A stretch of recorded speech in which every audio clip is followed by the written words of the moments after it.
క్రీస్తునందు ప్రియులైన సహోదరి సహోదరులకు ప్రభువైన యేసుక్రీస్తు నామములో శుభాలు తెలియజేస్తున్నాను. ఈరోజు వాక్య భాగాన్ని ధ్యానించుకుందాము.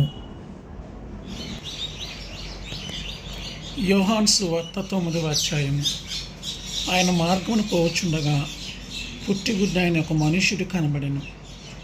ఆయన శిష్యులు బాధకుడా, వీడి గుడ్డివాడై పుట్టుటకు ఎవడు పాపం చేసెను, వీడా వీని కన్నవారా అని ఆయనను అడుగగా, యేసు వీడైనను వీని కన్నవారైనను పాపము చేయలేదు, కానీ దేవుని క్రియలు వీని యందు ప్రత్యక్షపరచబడుటకే వీడు గ్రుడ్డివాడిగా పుట్టెను. పగలున్నంత వరకు నన్ను పంపిన వాని క్రియలు మనము చేయుచుండవలెను.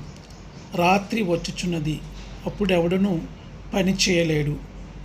నేను ఈ లోకములో ఉన్నప్పుడు లోకమునకు వెలుగునని చెప్పెను.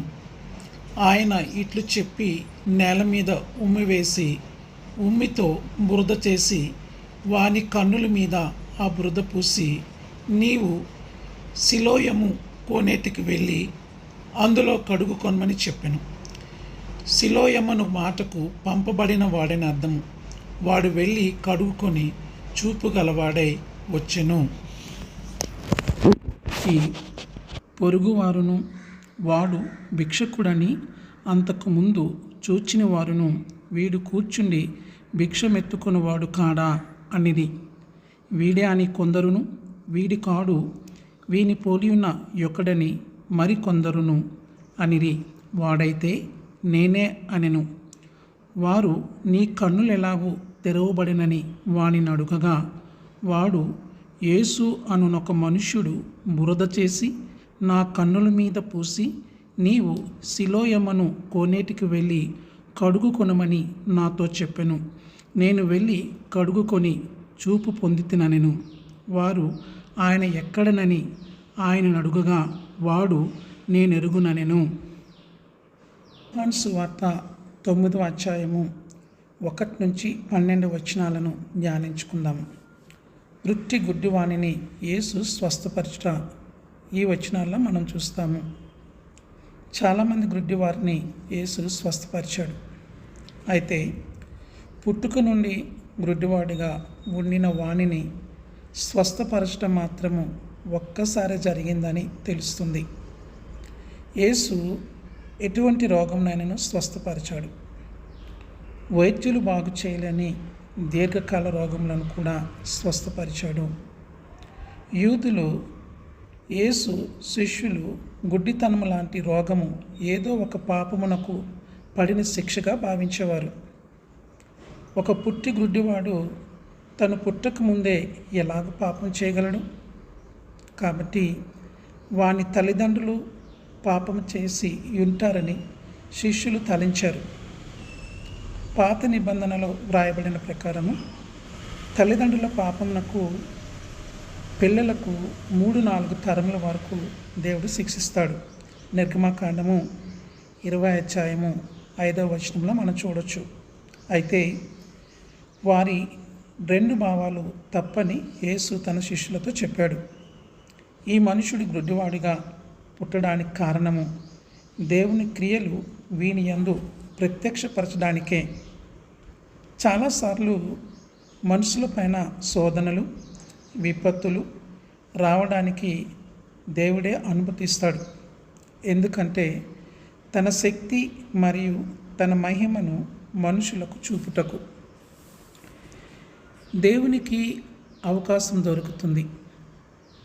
ఈ మనుషుడు గుడ్డివాడిగా ఉండకపోతే క్రీస్తును తెలుసుకోవడానికి, ఆయన యందు విశ్వాసం ఉంచడానికి అతనికి అవకాశము దొరుకునేది కాదు.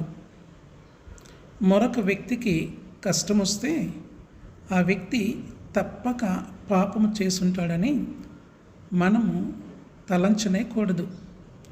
మొదటిగా మనమందరము పాపము చేసాము మరియు శిక్షార్హులము.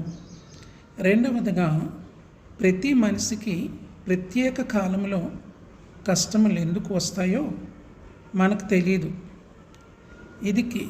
ఇది మనకు సంబంధించిన విషయం కాదు. అది దేవునికి మాత్రమే తెలుసు. అయితే ఈ వచనంలో మనము ప్రజలకు వచ్చే కష్టాలకు పాపం ఒక్కటే కారణం కాదని తెలుసుకోగలము. యేసు శిష్యుల ప్రశ్నకు జవాబు చెప్పిన తర్వాత వారితో పగలున్నంత వరకు, అనగా తరుణము దొరికినప్పుడు తనను పంపిన వాని క్రియలు చేయుచుండవలెనని అన్నాడు. దేవుని క్రియలు ఇతని యందు బయలుపరచుటకు ఈ మనుష్యుడు గ్రుడ్డివాడిగా పుట్టాడు. కాబట్టి ఆ సమయంలో గ్రుడ్డివానికి చూపు తెప్పించడము దేవుని పని ఉన్నది. దేవుని కార్యమునకై గొప్ప తొందర ఏర్పడినది.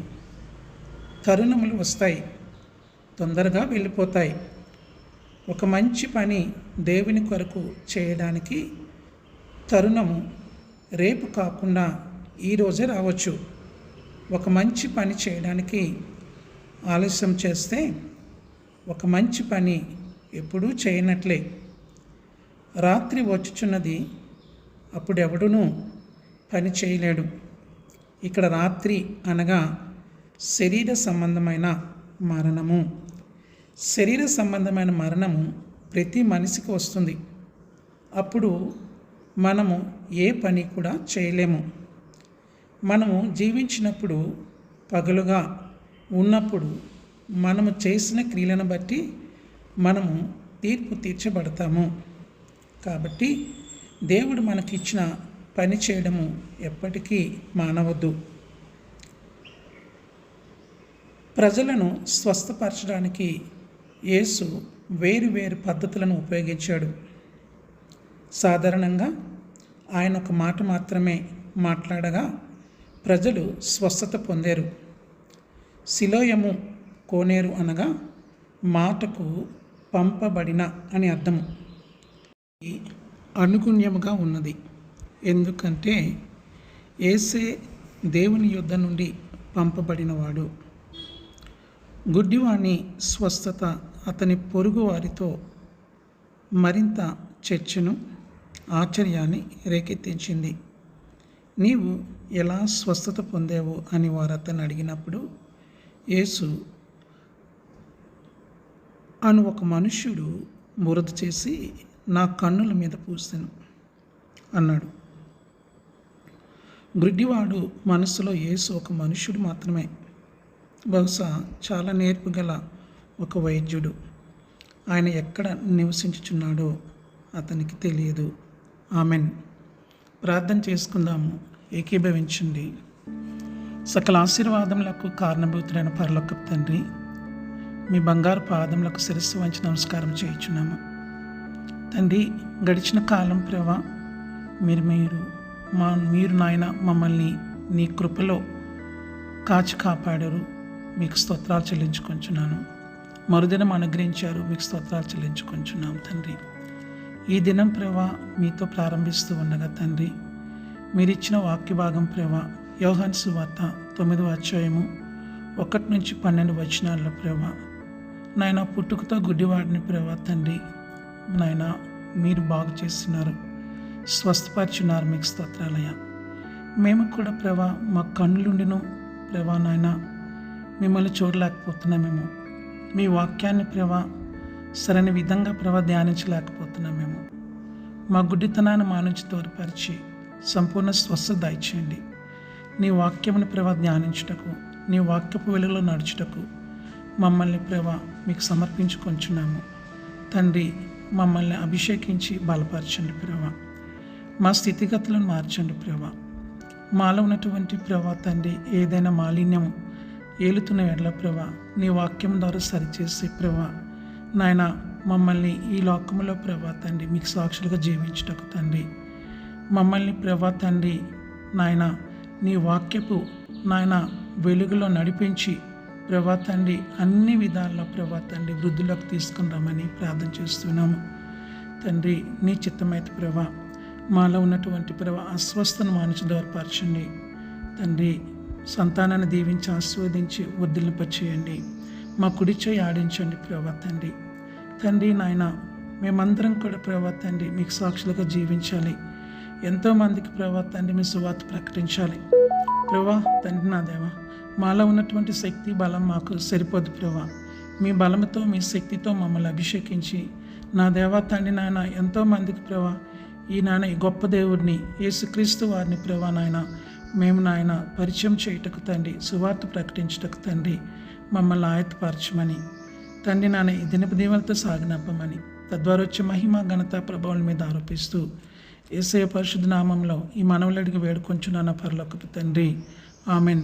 పరమ తండ్రి యొక్క ప్రేమయు, క్రీస్తు వారి కృపా కనికరమును, పరిశుద్ధాత్మ దేవుని కన్నుని సహవాసము, నిత్య సన్నిధి, నిత్య కాపుదల ఇప్పుడు ఎల్లప్పుడూ సెలవంచిన మనందరి తోటను సదాకాలం ఉండి వర్ధిల్లింపజేసి నడిపించునుగాక. ఆమెన్.